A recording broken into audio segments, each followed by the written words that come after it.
ஆத்தூரு கிச்சிலி சம்பா பார்த்து வாங்கி அதை விதைச்சி நாற்றை பிடுங்கி நட்டு போடு செல்லக்கண்ணு நீயும் நாற்றை பிடுங்கி நட்டு போடு செல்லக்கண்ணு.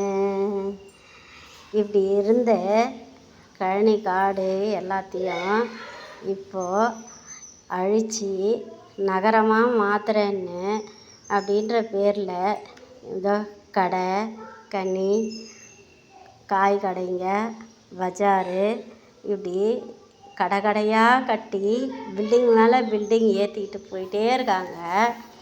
நாலாவது காலத்தில் நம்ம பின்னாடி வாரிசுகள்லாம் என்ன சாப்பிடுவாங்க, என்ன செய்வாங்க, எப்படி பயிர் இல்லாமல் ஒரு பிடி அரிசிக்கு எவ்வளோ கஷ்டப்படுவாங்கன்னு நினச்சி பார்த்தாலே பயமாக இருக்குது.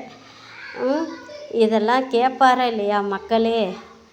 இப்படி கடையும் கடையுமாக பில்டிங்காக ஏற்றினே போயிட்டு இருந்தா எப்படி வாழ்கிறது?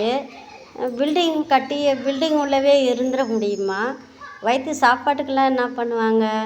பயிருன்னு ஒன்று வச்சாதான், விவசாயம்னு ஒன்று பார்த்தாதான் இதெல்லாம் நம்ம அதுக்கப்புறம்தான். ஜான் வயிற்றுக்கு எவ்வளோ கஷ்டப்பட்டாலும் எவ்வளோ சொத்து சேர்த்தாலும் அந்த ஜான் வயிற்றுக்கு அவ்வளோ சோறுன்னு ஒன்று சாப்பிட்டாதான்